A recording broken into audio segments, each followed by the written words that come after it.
कि ईडी की चार्जशीट के साथ साथ रिकॉर्ड रूम में डाका डाला गया।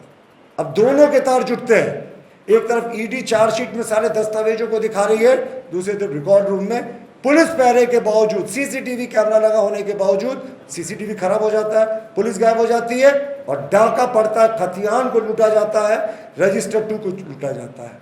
यानी ये अपराध को छिपाने के लिए अभी भी अपराध हो रहा है। हेमंत जी के इस मुद्दे पर खास करके हम लोगों ने आपको सारे तथ्यों से अवगत कराया। हम मुख्यमंत्री जी माननीय चंपाई सोरेन जी से फिर आग्रह करते हैं कि साहब, आपकी सरकार आज कटघरे में है। अगर आप लोगों ने सीबीआई या ईडी के जांच का इस पूरे चोरी में आदेश नहीं दिया तो कहीं ना कहीं दिखेगा कि राज्य सरकार इस घटना को लेकर कोई बहुत आक्रामक नहीं है। जो कल हुआ रिकॉर्ड रूम में जिस तरीके से खतियान और दस्तावेजों और जो भी रजिस्टर 2, पंजी 2 की बड़ी संख्या में चोरी हुई, ये अपने आप मुख्यमंत्री चंपाई सोरेन के नेतृत्व वाली हेमंत सोरेन सरकार पार्ट 2 पर बड़ा प्रश्न खड़ा करता है। हम मानते हैं कि ये पूरे चीज़ों को छिपाने की कोशिश की जा रही है, कवर अप ऑपरेशन चल रहा है। और आज मैंने एक पुलिस के जूनियर ऑफिसर का बयान देखा कि सीसीटीवी भी काम नहीं कर रहा था। उस एरिया में, उस कैंपस में फोर्स की भी डिपुटेशन होती है, लेकिन वो फोर्स भी पता नहीं कहाँ थे और सीसीटीवी भी काम नहीं कर रहा था। यानी जाहिर तौर पर अभी आप देखिए, ईडी बहुत बड़ा लैंड स्कैम को इन्वेस्टिगेट कर रही है। और हम तो मानते हैं जो पहला 8.5 एकड़ से ज़्यादा का जो संपत्ति था, जिसको अटैच किया था, जिस पर चार्जशीट हुई, जिसमें पूर्व मुख्यमंत्री हेमंत सोरेन जेल पर है, वो तो टिप ऑफ द आइसबर्ग है। वो तो कहते हैं ना कि एकदम ऊँट के मुंह में जीरा वाली स्थिति है। अभी पूरा ऊँट का निकलना बाकी है। और उसके बाद इस तरीके से जहाँ सारे ज़मीन के दस्तावेज रहते हैं, उस रिकॉर्ड रूम से जो चोरी हुई है, कहीं ना कहीं चंपाई सोरेन हेमंत सोरेन सरकार पार्ट 2 को कटघरे में खड़ा करती है। सरकार क्यों शांत थी? सरकार के जो डिप्यूट किए गए पुलिस वाले थे वो कहाँ गायब थे? क्या ये एक सुनियोजित षड्यंत्र था? हम तो क्वेश्चन जानना चाहते हैं इनके उत्तर माननीय मुख्यमंत्री जी से। हम मांग करते हैं कि राज्य की एजेंसियां का जिस तरीके से दुरुपयोग हो रहा है, और ये जो रिकॉर्ड रूम में डकैती हुई है ना, हमसे चोरी नहीं डकैती कहते हैं, खतियान लूट कर ले गए, पता नहीं कितने सारे रिकॉर्ड लूट कर ले गए, पता नहीं कितने गरीबों के ज़मीनों को हड़पा होगा, यहाँ बड़े बड़े लोगों ने सबके रिकॉर्ड को लूट कर ले गए, पंजी 2 को लूट कर ले गए कि एविडेंस नहीं छोड़ रहा है। तो इसकी अविलंब सीबीआई जांच हो और ईडी को भी इस केस को टेक ओवर करने की अनुशंसा राज्य सरकार करे, क्योंकि ईडी फिलहाल ज़मीन मामले में बहुत बड़ा इन्वेस्टिगेशन कर रही है। लेकिन जिस तरीके से सरकार का कवर अप ऑपरेशन चल रहा है, हम इसको कवर अप ऑपरेशन का हिस्सा मानते हैं कि ये चोरी कैसे हो गई साहब, डकैती कैसे हो गई शहर के बीचों बीच रिकॉर्ड रूम में। तो चंपाई सोरेन जी से आग्रह है कि सीबीआई और ईडी जांच के अविलंब आदेश दे, और नहीं देंगे तो भाई 2+2 तो 4 ही होता है। अभी कल ईडी का चार्जशीट के बाद जो न्यायालय ने कॉग्निजेंस लिया, उसमें सारे जेएमएम के नेताओं के भी बयान आए, तरह तरह की बयान आए। देखिए, मैं मानता हूं कि ये जो ईडी का चार्जशीट है वो बहुत सारी चीज़ों को सिद्ध करता है। अब देखिए, इस केस की हम बात कर रहे हैं, ये ECIR केस नंबर 6/2023 है इन matter of directorate of enforcement, और इसके रिस्पोंडेंट नंबर 2 हेमंत सोरेन जी खुद हैं, जिस केस की मैं आपको चर्चा कर रहा हूँ। इस केस में आप देखेंगे तो कुछ कुछ बड़े इंटरेस्टिंग फैक्ट्स हैं। अब आप देखें, इस केस में जो एक सिंडिकेट काम करता था, भानु प्रसाद जो अंचल का कर्मचारी था, उसके साथ कई अधिकारी मिले हुए थे, जिसमें सीओ तत्कालीन मनोज कुमार और तमाम लोग, छवि रंजन जी का भी उसमें नाम आया था। ये लोग मिलकर सिंडिकेट चलाते थे ज़मीन कब्जा करने का। और कहते ना, जिस ज़मीन की जांच की शुरुआत सेना के ज़मीन के लैंड पे इन्वेस्टिगेशन से हुई थी, उसके देखिए तार कहाँ कहाँ तक चले गए, ये आप भी मतलब इमेजिनेशन से ये परे है। और मैं एक आपको चलते चलते बता दूं कि ईडी जो भी करती है, रिकॉर्ड करती है स्टेटमेंट को, उसको एक admissible as evidence in court of law है। ये मैं सेक्शन भी आपको दिखा दे रहा हूँ। जबकि एक पुलिस ऑफिसर जो सेक्शन 161 ऑफ CRPC में कहता है, वो चैलेंज भी हो सकता है। ये 164 के तहत बयान माना जाता है ईडी के कोर्ट में, जो लोग गवाही देते, ईडी के कोर्ट में नहीं, माफ़ कीजिएगा, ईडी के सामने उनको लॉ ऑफिसर्स की तरह ट्रीट किया जाता है। तो हम लौटते हैं वापस, जिस तरीके से आए और चैट्स आए, चैट इनका कहना था कि इस ज़मीन से इनका कुछ लेना देना नहीं, पर एक एजेंट विनोद भी एक किरदार था इस पूरे केस में, जो जिसके चैट आप हम बहुत बार डिस्कस कर चुके हैं कि किस तरीके से वो सारा ट्रांसफ़र पोस्टिंग कराता था, डीसी का, एसपी का, तमाम तरह की चीज़ें होती थी। और ये तो हम लोगों ने सिद्ध भी किया था कि जिन जिन लोगों की इसने पैरवी की थी उनका ट्रांसफ़र भी हो गया था। ये भी आपको अच्छे से जानकारी में है कि जो एक नक्शा विनोद और हेमंत जी के मोबाइल के बीच ऑफिशियल चैट था, हेमंत जी का मोबाइल नंबर मैं डिस्क्लोज नहीं कर रहा हूँ, हालांकि ईडी के चार्जशीट में यहाँ है, और ना मैं विनोद का कर रहा हूँ, लेकिन ईडी के चार्जशीट का हिस्सा है कि उसमें इस नक्शे का आदान प्रदान हुआ था। यानी ये नक्शा था और इस नक्शे का इलाका जो बताया गया था वो लालू खटाल का एरिया बताया गया था, बड़गाई बरियातू में, और उस पूरे इलाके में इतनी बड़ी जो ज़मीन बनाने के लिए कोई दूसरी जगह नहीं है, इतना बड़ा जो कंस्ट्रक्शन करने के लिए है वो कोई दूसरी जगह नहीं थी। तो आप इसे सोच सकते हैं कि किस तरीके से इनके तार साफ साफ एक दूसरे से जुड़े हुए थे। अब आते हैं कि किस तरीके से जो ईडी के ऑफिसर्स थे उन्होंने इन्वेस्टिगेशन अपना जो कराया, उसमें बैजनाथ मुंडा और श्यामल पाहन थे जो उस जगह पर रहते थे बतौर केयरटेकर। उन्होंने बयान दिया ईडी के सामने, और आपको पता होगा कि ईडी के सामने जो बयान दिया जाता है वो कैमरे में रिकॉर्डेड होता है और उसके साथ एक इंडिपेंडेंट गवाह भी होता है। मैंने पहले भी कहा कि सेक्शन 164 के तहत वो एडमिसिबल है कोर्ट ऑफ लॉ में भी।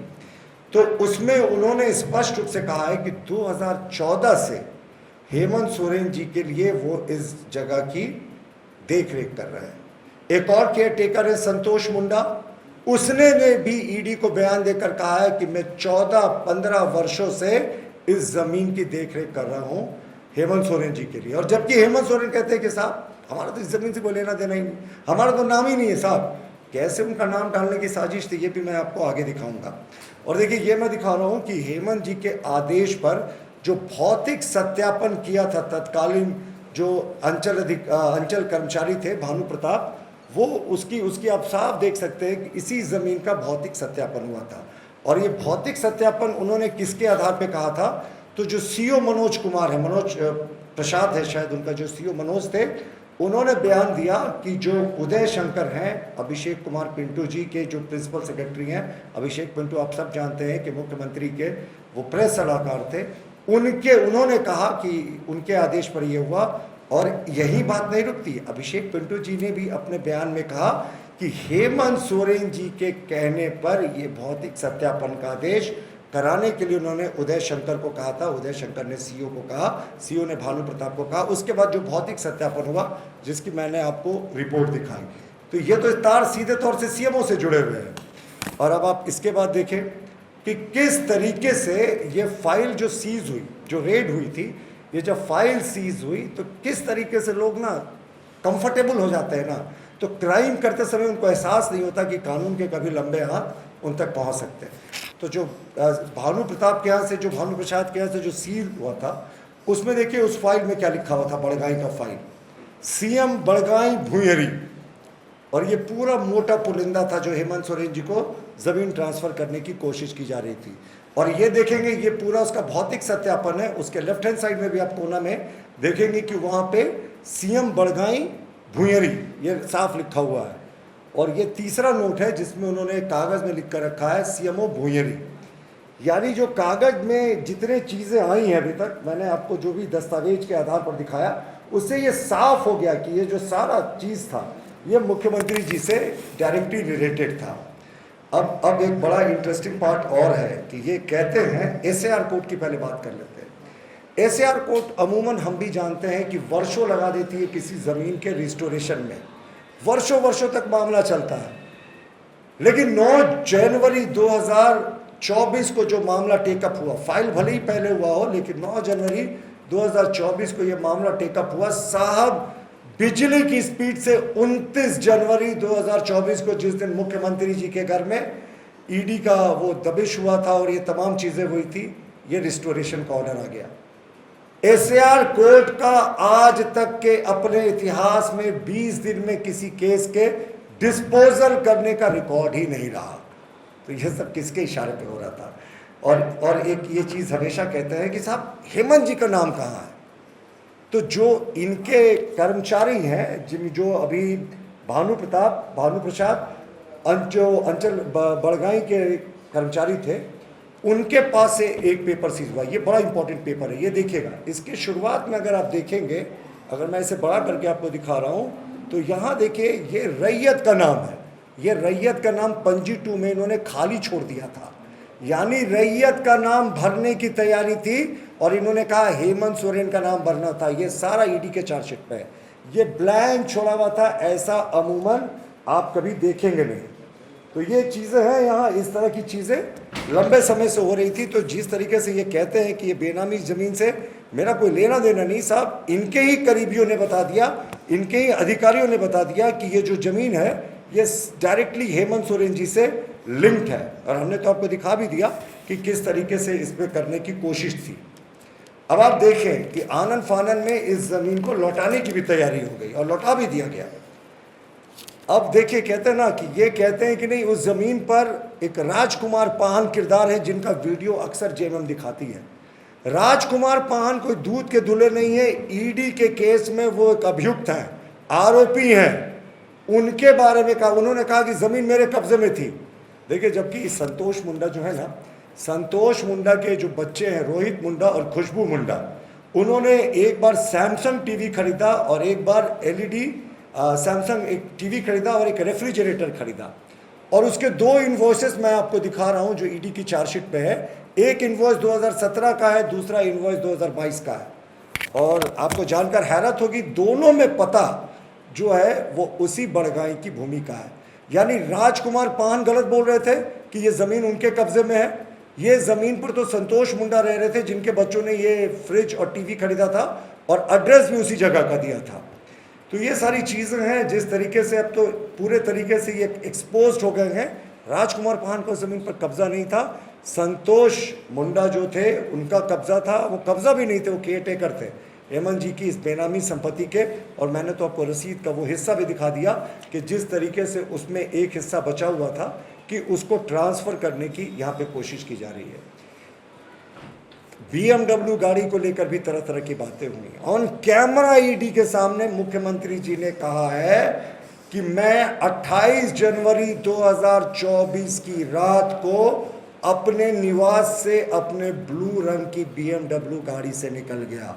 अपने ब्लू रंग की BMW गाड़ी के बाद तो अब आप ये सोच सकते हैं कि वो खुद स्वीकार रहे हैं अपने ब्लू रंग की BMW गाड़ी। उसके उनके प्रवक्ता क्या कहते थे, खुद मुख्यमंत्री ने कहा अरे साहब हमें पता ही नहीं ये गाड़ी किसकी है, इससे कोई लेना देना नहीं है। ईडी के सामने कैमरे पे स्वीकार किया कि 28 जनवरी की रात को वो निकल गए थे अपनी BMW गाड़ी में बैठकर। उसके बाद ईडी की चार्जशीट में एक हिस्से में ये भी है कि जो इन्होंने शोरूम जाकर, मुख्यमंत्री कोई प्रदेश का जाता है तो सब लोग उसको पहचानते ही हैं, तो शोरूम वाले भी बड़े खुश थे कि ये BMW को सेलेक्ट कर रहा है। तो सब लोगों ने पहचाना और बताया भी कि गाड़ी को पसंद करने खुद मुख्यमंत्री आए थे। तो अब आप सोच सकते हैं कि ईडी की चार्जशीट के बाद अब तो कोई शक और शिकवा की गुंजाइश ही नहीं होती। पूरे तरीके से हेमंत सोरेन जी की ये बेनामी संपत्ति थी, ये एक्सपोज्ड है। और ये पुलिस का चार्जशीट नहीं है साहब, ये प्रारंभिक चार्जशीट है ईडी का। इसके बाद भी संभवतः वो चार्जशीट करेंगे। लेकिन एक बड़ी घटना जो आज हुई है कि ईडी की चार्जशीट के साथ साथ रिकॉर्ड रूम में डाका डाला गया। अब दोनों के तार जुटते हैं। एक तरफ ईडी चार्जशीट में सारे दस्तावेजों को दिखा रही है, दूसरी तरफ रिकॉर्ड रूम में पुलिस पहरे के बावजूद, सीसीटीवी कैमरा लगा होने के बावजूद सीसीटीवी खराब हो जाता है, पुलिस गायब हो जाती है और डाका पड़ता है, खतियान को लूटा जाता है, रजिस्टर 2 को लूटा जाता है। यानी ये अपराध को छिपाने के लिए अभी भी अपराध हो रहा है। हेमंत जी के इस मुद्दे पर खास करके हम लोगों ने आपको सारे तथ्यों से अवगत कराया। हम मुख्यमंत्री जी माननीय चंपाई सोरेन जी से फिर आग्रह करते हैं कि साहब आपकी सरकार आज कटघरे में है। अगर आप लोगों ने सीबीआई या ईडी के जांच का इस पूरे चोरी में आदेश नहीं दिया तो कहीं ना कहीं दिखेगा कि राज्य सरकार इस घटना को लेकर कोई बहुत आक्रामक नहीं है। बायोम मेडिकल प्रिपरेशन का एकमात्र संस्थान जहां है complete digital classrooms, individual doubt counters, video lectures, student tracking system, library facility, 100% result oriented rankers batch, study package and class notes in PDF। Jharkhand के इतिहास में पहली बार नीट UG में 700 मार्क्स पार। 10th पास स्टूडेंट्स के लिए फाउंडेशन कोर्स और 11th पास student के लिए फ्रेशर कोर्स। 12th पास स्टूडेंट्स के लिए टारगेट कोर्स 18 अप्रैल से शुरू हो रहे हैं। Contact biome.